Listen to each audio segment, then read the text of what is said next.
Good morning, students. I hope you all are doing well. Today, I am going to deal with Chapter 6 of the BNS and it talks about offenses against human body. कि मानव शरीर के खिलाफ कौन कौन से अपराध हैं वो BNS में दिए गए हैं. First one is culpable homicide and murder. इन दोनों में हमने डिफरेंस भी देखा था. Next one is petty organized offenses and organized offenses. इनमें भी हमने डिफरेंस देखा था. और third one is grievous hurt और हर्ट. इनमें भी हम डिफरेंसेस कर चुके हैं. और आज जो टॉपिक कवर करने वाली हूँ वो है wrongful restraint and wrongful confinement. इन दोनों में भी हम डिफरेंसेस करेंगे. तो रॉन्गफुल रेस्ट्रेंट को सदोष अवरोध कहते हैं और रॉन्गफुल कन्फाइनमेंट को सदोष परिरोध कहते हैं. तो रॉन्गफुली इसमें यूज़ किया है वर्ड. इसका मीनिंग क्या है कि आप किसी को रेस्ट्रेंट कर रहे हैं, बट कैसे कर रहे हैं, रॉन्गफुली उसको रेस्ट्रेंट कर रहे हैं. Every person has right to move anywhere within India और आउट ऑफ इंडिया. तो ये हमारा मूल अधिकार है कि हम भारत में कहीं भी आ जा सकते हैं. यदि इस राइट पर कोई भी रेस्ट्रेंट लगाया जाता है तो वो यहाँ पर आईपीसी में भी पनिशेबल है और इवन वो हमारे मूल अधिकारों का भी हनन है संविधान के तहत.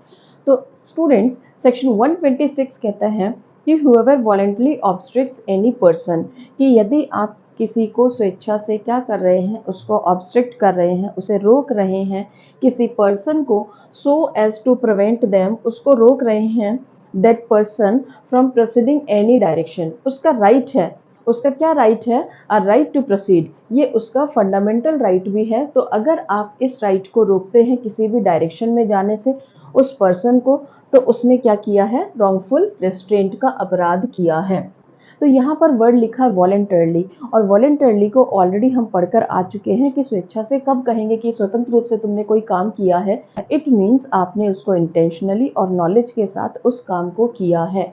और ऑब्स्ट्रक्ट किया है, किसी को रोका है किसी रास्ते पर जाने से, किसी एक पर्टिकुलर डायरेक्शन में जाने से. एनी डायरेक्शन, किसी भी एक पर्टिकुलर डायरेक्शन में जाने से उसको क्या किया है? रोका है. In which that person has right to proceed, जिसमें उसका अधिकार है कि वो उस डायरेक्शन में जा सकता है, is said to commit wrongful restraint. तो ये कहेंगे हम कि उसने उस पर्सन का क्या किया है? रॉन्गफुल रेस्ट्रेंट किया है. फॉर एग्जाम्पल हम ले सकते हैं. यदि आप कॉलेज जा रहे हैं और आपको बीच रास्ते में ही सड़क पर कोई रोक दे और आपसे मारपीट करने लग जाए, इट मीन्स आपने उस पर्सन ने आपको क्या किया है? रॉन्गफुली रेस्ट्रेंट कर दिया है, सदोष अवरोध कारित कर दिया है, क्योंकि आपको कॉलेज जाने से उसने रोका. तो इसको हम क्या कहेंगे कि उसने कौन सा अपराध किया है? Under section 126(1) clause 1. तो उसने अपराध किया है किस चीज का? रॉन्गफुली रेस्ट्रेंट का. यहाँ पर एक एक्सेप्शन भी है कि कब हम ये नहीं कहेंगे कि रॉन्गफुल रेस्ट्रेंट नहीं हुआ है. यदि गुड फेथ में, ये वर्ड गुड फेथ यहाँ बहुत इंपॉर्टेंट है इस अपवाद में, कि यदि गुड फेथ में कोई काम किया गया है तो, और believes himself to have a lawful right, उस पर्सन को क्या बिलीव है? सद्भावना में उसे विश्वास है कि वो किसी को रोक सकता है, लॉफुल राइट है उसका वहाँ पर ऑब्स्ट्रक्ट करने का, उस प्राइवेट प्लेस पर भी.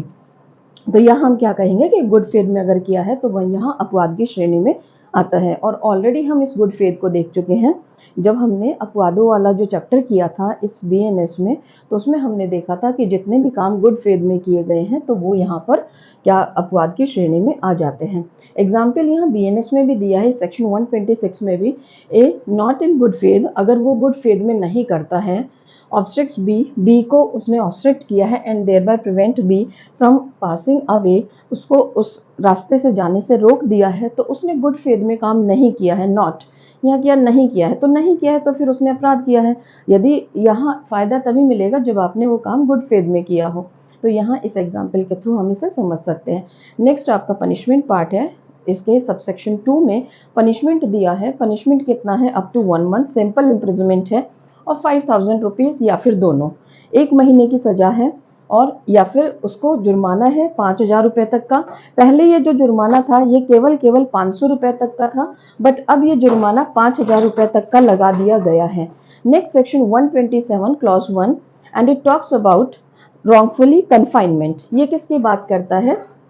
ये रॉन्गफुल कन्फाइनमेंट की बात करता है कि whoever wrongfully restrained any person in such manner. Wrongful restraint तो कर रहे हो, यहाँ भी ये वर्ड जो रॉन्गफुली रेस्ट्रेंट तो आपने किया ही किया है वो अपराध तो, बट किस मैनर में किया है? In such manner as to prevent that person उस पर्सन को प्रिवेंट कर दिया जाए from proceeding beyond certain circumscribing limits, कि उसको रोक दिया जाए चारों तरफ से कहीं भी मूव करने से, तो उसे हम क्या कहेंगे, उसे कहेंगे हम रॉन्गफुली उसने कन्फाइनमेंट का अपराध किया है, सदोष परिरोध का अपराध किया है। इट मीन्स अगर चार दीवारी में या फिर किसी रूम में आपको अंदर बंद कर दे और बाहर से हम लॉक लगा दे, तो it means you are wrongfully confined, कि आपको हमने वहां पर रॉन्गफुली कन्फाइंड कर दिया है। इसका मतलब ये है कि आप कहीं भी मूव नहीं कर सकते हैं।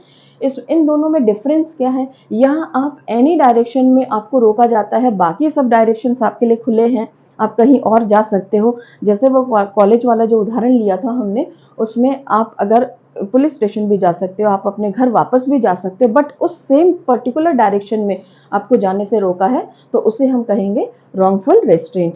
बट यहाँ पर रेस्ट्रेंट किया है उन लिमिट्स में, जो भी आपकी चार दीवारी है, या फिर चार दीवारी न भी हो तो आपका मेंटल स्टेटस इस तरीके से बना दिया गया है कि आप वहां से मूव नहीं कर सकते हैं। फिजिकली आपको पकड़ लिया गया है और वहीं चेयर पर बांध दिया, तो ये भी रॉन्गफुल कन्फाइनमेंट है, क्योंकि आप किसी भी डायरेक्शन में मूव नहीं कर सकते हैं। यदि बंदूक रखकर आपके कनपट्टी पर और आपको एक जगह कह दिया कि यहाँ से मूव नहीं करना है, अदरवाइज तुम्हें हम गोली मार देंगे, तो ये भी क्या है, ये भी रॉन्गफुल कन्फाइनमेंट है। और ये ऐसे ही एग्जाम्पल देकर जो जुडिशरी है उसमें क्वेश्चंस आते हैं। तो इसमें ये इंपॉर्टेंट है कि चारों जो आपकी परिसीमा है उसमें आपको बांध दिया है, इससे wrongfully to confine a person. फिर नेक्स्ट एग्जाम्पल क्या है, एग्जाम्पल कहता है ए जेड को क्या कॉज कर रहा है, to go within a wall space, कि केवल बस तुम इसी स्पेस में जा सकते हो, बाकी जगह नहीं जा सकते हो। वॉल स्पेस, चारों तरफ चार दीवारी है, तुम उसमें से नहीं जा सकते हो। उस पर्सन को प्रिवेंट कर दिया फ्रॉम गोइंग एनी डायरेक्शन, किसी भी डायरेक्शन में जाने से रोक दिया। नेक्स्ट कहता है A places man with firearms at the outlet of a building, कि ए ने अपने जो बंदूकधारी हैं उनको बाहर बिल्डिंग के बाहर तैनात कर दिया, और ये कहा कि बी अगर यहाँ से या फिर जेड यहाँ से मूव करता है तो इसको मार दिया जाए। तो ये वही उदाहरण है जो अभी थोड़ी देर पहले मैं आपको समझा रही थी।